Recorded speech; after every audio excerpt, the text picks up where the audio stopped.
Imagine que você é um Homo erectus vivendo de boas lá com seu grupo há 1.800.000 anos atrás. E aí em um canto em seu assentamento, alguns membros do bando usam pequenas lascas de pedra para limpar um animal caçado. E em um terceiro lugar, um homem idoso já sem dentes é alimentado com a ajuda de integrantes mais jovens do grupo. Esses homens mais velhos são cuidados pelo grupo porque eles possuem um valor que vai além do material, a sabedoria. Eles fazem com que o bando pense como um só, haja como um só e, acima de tudo, viva como um só. Vocês estão em Dmanisi, na Geórgia, local onde hoje é conhecido como um dos sítios arqueológicos com os registros fósseis mais antigos de Homo erectus fora da África, no mundo inteiro. Mas o seu grupo nem sempre foi daquele lugar. Antes, eles viviam nas planícies africanas e agora estão finalmente saindo da África, cada vez mais e mais longe. Certo, mas uma boa pergunta agora seria: quando será que essa grande expansão, essa grande epopeia humana fora da África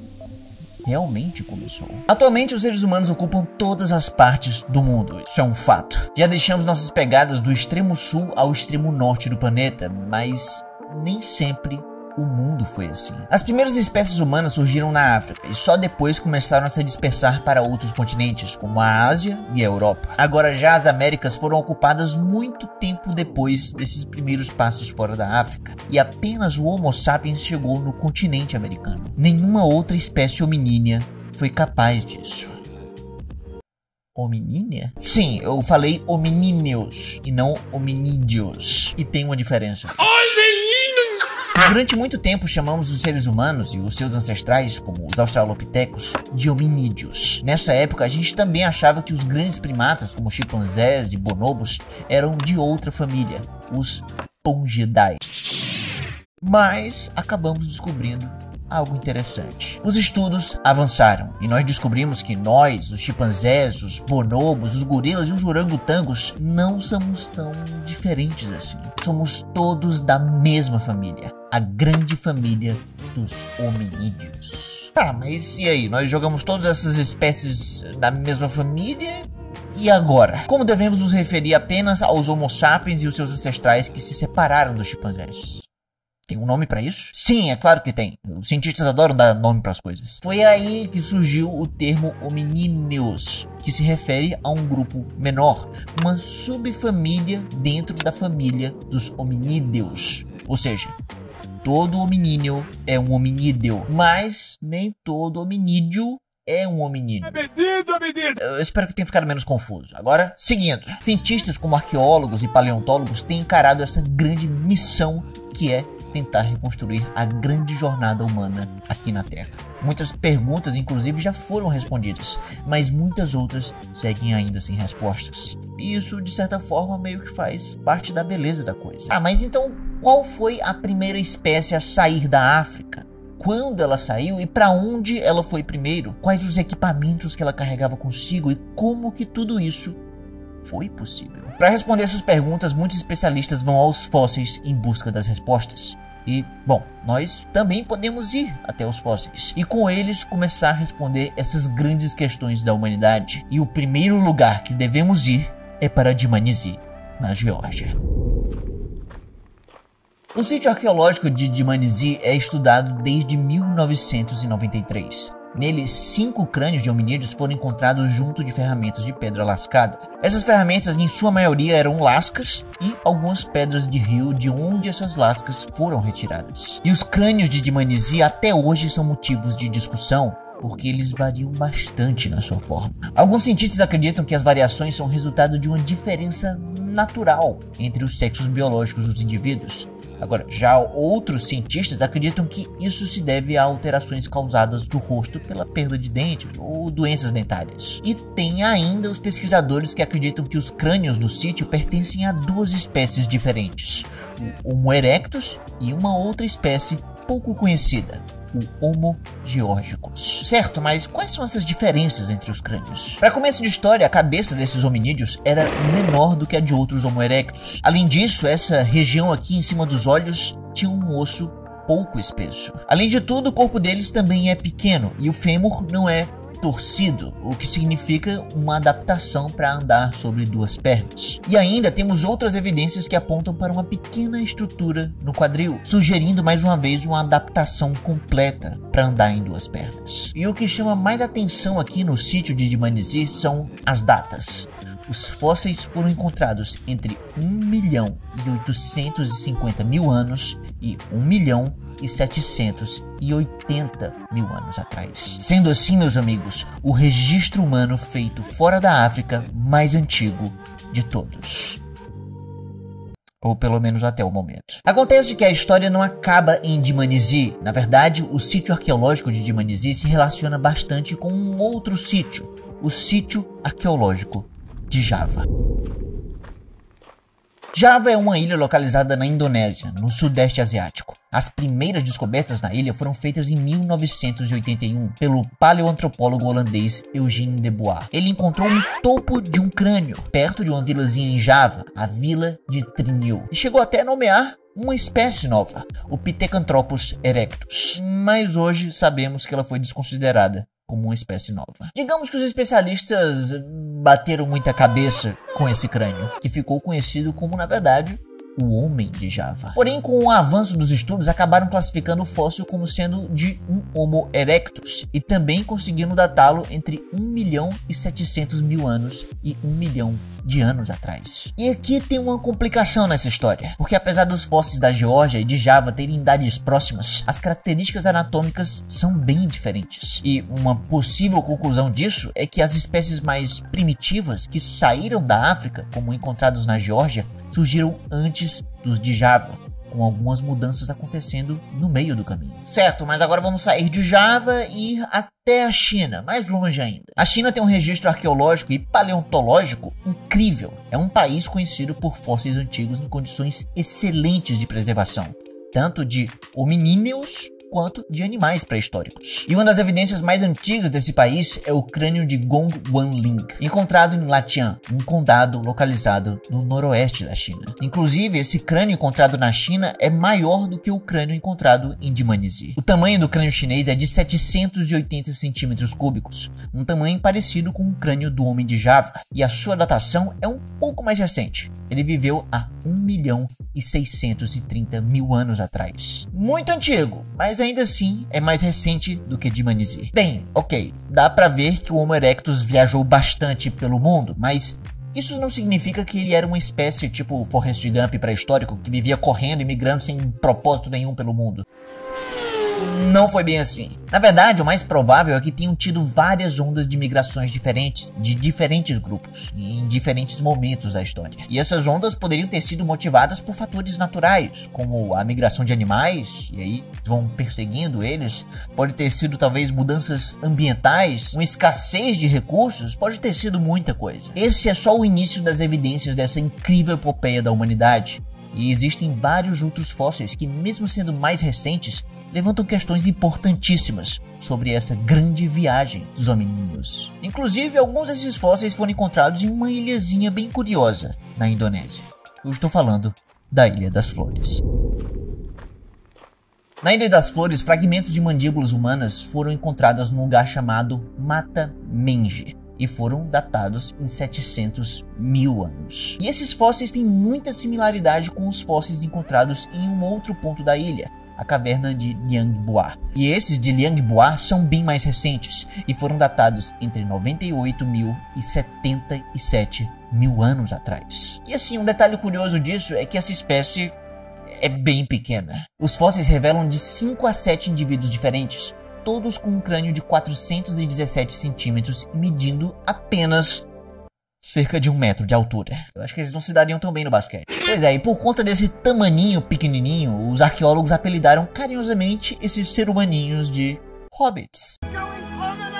Inclusive, o tamanho deles foi até um motivo de bastante questionamento, porque, assim, o que foi que aconteceu com eles? Será que eles eram de uma linhagem primitiva dos homos? Será que eles tinham algum distúrbio genético ou metabólico para ficar assim tão pequeno? Bom, até agora a hipótese mais provável é que eles passaram por um processinho chamado de nanismo insular. Isso acontece quando determinadas espécies reduzem em tamanho para se adequar à escassez de recursos disponíveis numa ilha, né? Uma ilha pequena vai ter menos recursos. Inclusive, curiosamente, eles têm um misto de características das espécies do gênero Homo com as espécies do gênero Australopithecus. Curioso isso. E já que eles eram tão diferentes, os arqueólogos também criaram uma nova espécie a partir desses fósseis.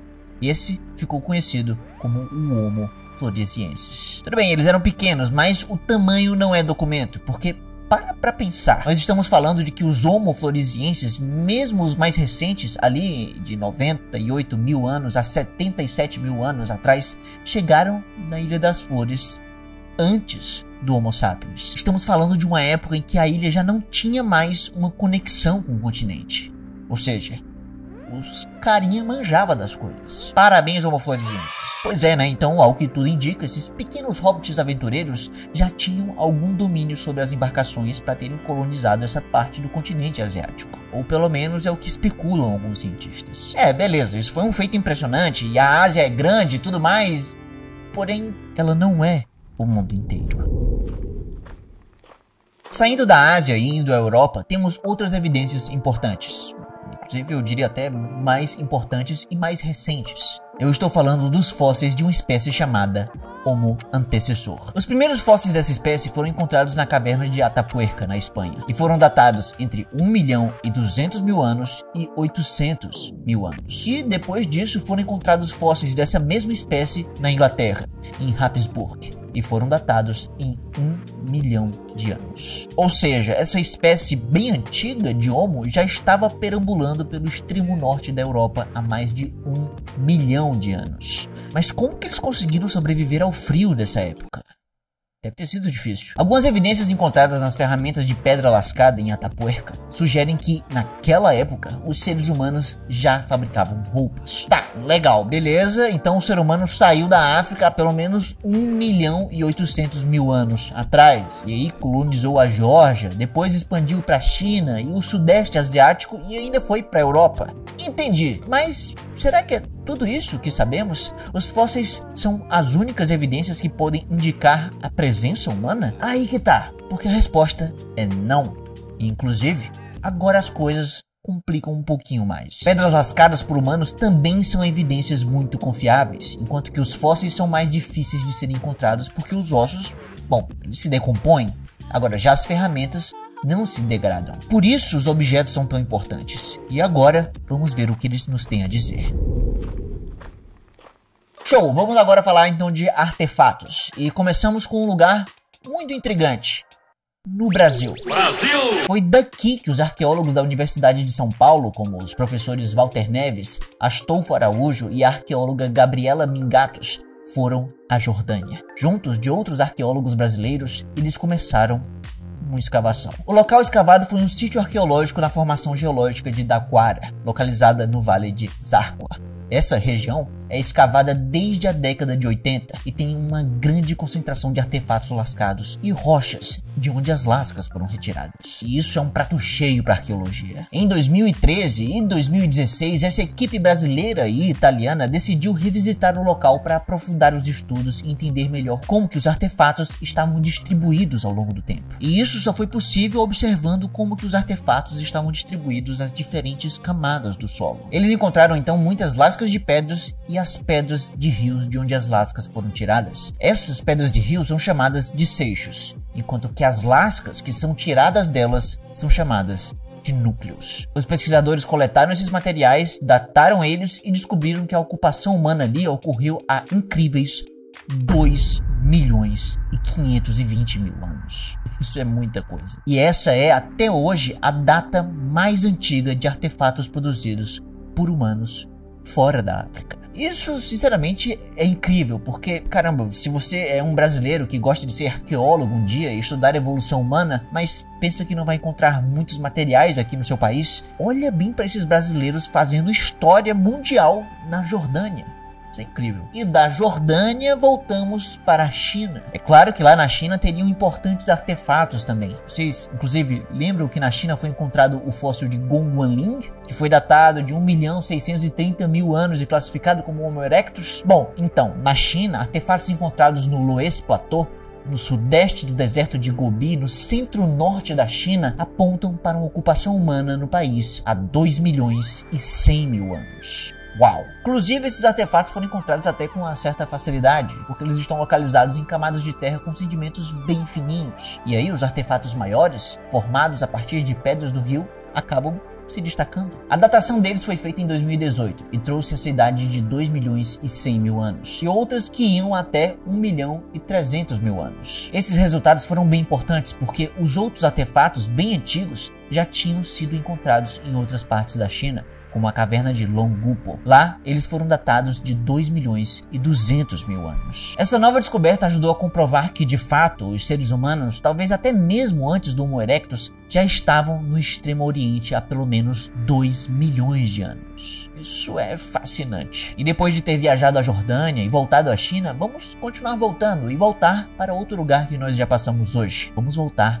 à Ilha das Flores, na Indonésia, onde viviam os nossos famosos hobbits, os Homo floresienses. Pois é, os nossos amiguinhos aventureiros também produziam ferramentas para cortar, furar e outras funções básicas do dia a dia. Eu estou falando das ferramentas de pedra lascada. Mais uma vez, artefatos encontrados nos sítios arqueológicos de Wolo Sege e Boa Lessa apontam que a ocupação desses nanicos na Ilha das Flores pode ter ocorrido há cerca de 1 milhão de anos. Inclusive, alguns artefatos foram encontrados perto de ossos de animais, como o elefante do gênero Stegodon, que apesar de ser um elefante, ele não era tão grande assim. Na verdade, o Stegodon florensis, que vivia lá na Ilha das Flores, também sofreu de nanismo insular. E ainda tem um outro elefante dessa ilha, o Stegodon sodari, que chegava a ter um peso de apenas de 300 quilos. Menor até do que um búfalo asiático. Esse é um mini elefante. Pois é, e tudo isso que nós vimos até aqui é o que sabemos de melhor sobre a história do ser humano fora da África. Os primeiros passos além desse continente. E com base em tudo isso, alguns arqueólogos tentam resumir toda essa situação que a gente falou em uma única história, que pode mais ou menos ser contada da seguinte maneira. Em torno de 2,8 milhões de anos, na África, houve uma diferenciação de espécies do gênero Homo, que até hoje ainda não foi muito bem definida. Genericamente, podemos dizer que ela pode ser enquadrada no termo primeiros humanos, no inglês Early Homo, ou algo como humanos iniciais. Diferentes membros desse grupo saíram da África pelo Mediterrâneo africano e asiático, em torno de 2.500.000 anos, em direção à Ásia. E depois de chegarem na Ásia, um ou mais desses grupos de hominíneos podem ter dado origem a uma nova espécie que chegou no Cáucaso, ali na Geórgia, em torno de 1.800.000 anos atrás. Eles continuaram seguindo e seguindo até chegar à Europa, onde chegaram em cerca de 1 milhão de anos.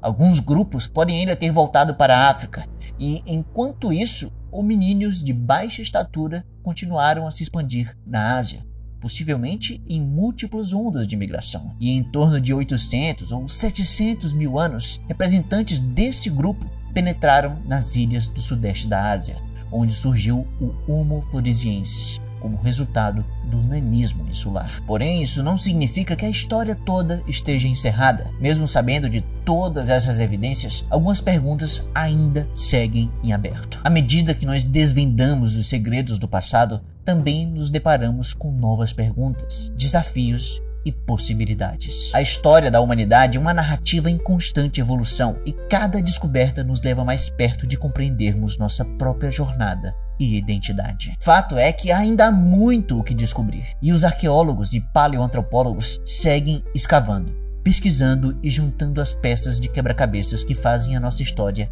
aqui nesse planeta, incluindo o momento decisivo que humanos resolveram sair do continente mãe.